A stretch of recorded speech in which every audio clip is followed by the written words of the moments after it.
The Samsung Z Fold 2 finally in the studio. What's up guys, Tekshan here, back with another video. A smartphone with a big ambition to change the way we use our phone. Well, Samsung seems to be pretty serious in the foldable segment, and this Fold 2 is a testimony to their commitment. Let's take a quick look at what the second generation Fold device has to offer. And as always, if you end up liking this video, make sure to smash the like button. That's all I request from you guys. I hope you'll do it. Alright. The box is beautifully designed.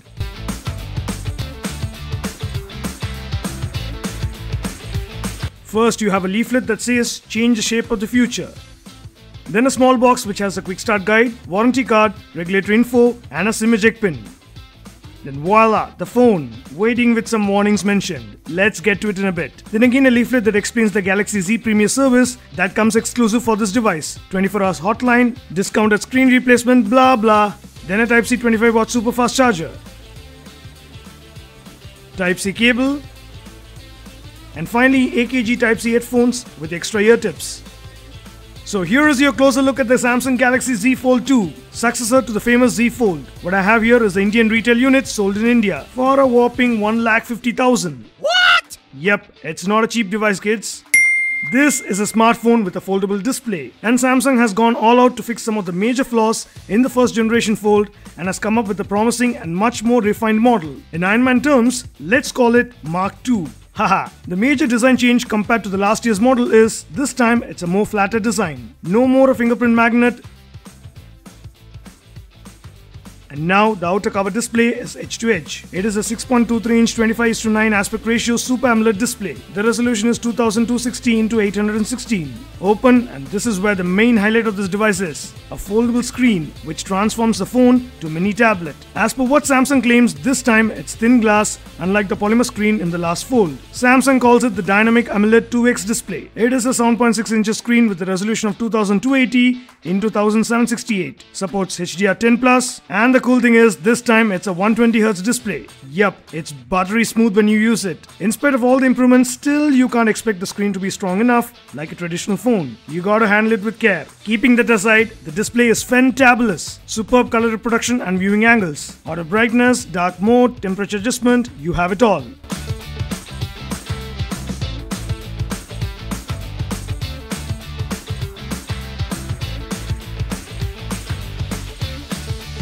Happy to see the notch removed, and it comes pre-applied with the screen protector both inside and out. Since the notch is removed, you have a punch hole camera in the inner display. Being a foldable phone, you tend to open and close a lot, and you do see a subtle crease in the middle against light. But it becomes barely noticeable when you hold and use the device straight. Frankly, it doesn't bother me much. Or I won't crib about it when I can fold a large screen and carry it in my pocket. It sure is an immersive display to use. The large screen comes in handy while using apps, browsing, etc. Even when watching videos. However, you get to see black bars on the top and bottom given that aspect ratio. Speaking of the front screen, as said, it's a 6.23-inch display, easy to use with one hand. This is what allows you to use the Z Fold like a normal smartphone when it's folded. The cool thing is, it has app continuity feature. So if you're using the front display and open the phone, it just opens the app big on the large canvas. Not all apps are supported, but for the supported ones, it comes in handy. On top of it, the all-new improved hinge is much more tighter and has bristles inside to keep away dust. That's interesting.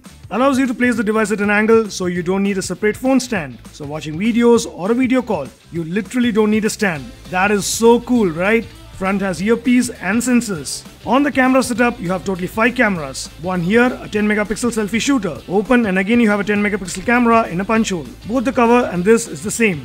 It has EIS as well. To the back, you have the primary 12 megapixel triple camera setup with OIS, dual pixel autofocus, a wide, a telephoto and an ultra wide lens. And also you get LED flash. Camera is very good and video can go up to 4K 60fps. I'll be posting some awesome shots from these cameras pretty soon on my Instagram handle. If you're still not following me on Instagram, go do it ASAP. Bottom you have the speaker grill, primary mic and the Type-C charging port. Top also you have a speaker and a secondary mic. So it's a dual speaker setup and the audio is insanely good. To the left, you have a SIM tray which can take in a physical nano SIM. It's just single SIM at the time of this video. Hoping Samsung activates the eSIM feature soon via a software update for using a secondary SIM. And this device is 5G capable. 5G? What, Shanji? For now, let's forget about it.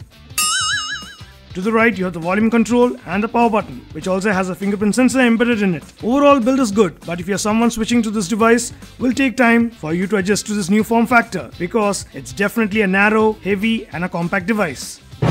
Aha, super! A premium device and your compact comparison. Ooh la la! Well, if I have to say, the size of the Z Fold 2 in its folded form is approximately in the size of a 80-gram Milka Wonder Cake pack. Yummy! And when unfolded, it's in the size of a 10 rupees Henko detergent pack. Yup, crazy but true. Another exclusive Texan comparison. Moving on to the software and other hardware features. No compromises done by Samsung. Snapdragon 865 Plus octa-core chip with Adreno 650 GPU bundled with a whopping 12 GB RAM and 256 GB of UFS 3.1 internal storage is awesome. However, do note you can't expand the internal storage. On the software, it comes with Android 10 out of the box with Samsung's One UI skin, which overall I didn't have any issues in my initial test. Using the device was a breeze. Well, 12 GB RAM speaks. Multitasking was smooth. Split screen feature is awesome. Gaming is a delight.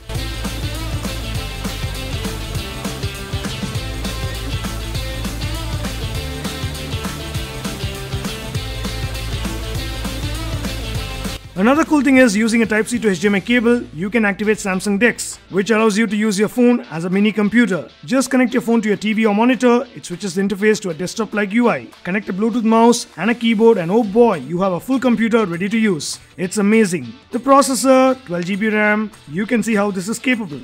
On the battery, it has a dual battery setup with a total capacity of 4500 mAh. And yep, it supports fast charging. Wireless fast charging and even power share to charge other wireless devices should get you a days-long battery with no problem. Overall, the Samsung Z Fold 2 is a more polished, refined and practical foldable phone that you can currently buy in the market if you want to carry a large screen in your pocket. If you ask me, is there something to crib initially about this device? Well, I would say Samsung not offering a case in the box is a bummer when you are getting charged 1,50,000 for a device. Maybe inspired by the fruit company. Next would be no water resistance. Minus that, as far as foldables are concerned, Samsung seems to be in the right direction. And if you're hunting for a foldable phone in the market and have the budget, then the Z Flip and the Fold 2 are the options to consider. But still, if you personally ask me, is this phone for the masses? Well, not yet. But this definitely is a phone from the future that you would love to own. So that's it for this quick look at the all-new Samsung Z Fold 2. I'll be using it as my primary driver. So if you have any questions, drop them in the comments, we'll try to answer it. And if you have a budget around this range, will you choose this over an iPhone? Let me know. Like, share and subscribe and I'll catch you in another exciting video. Until then,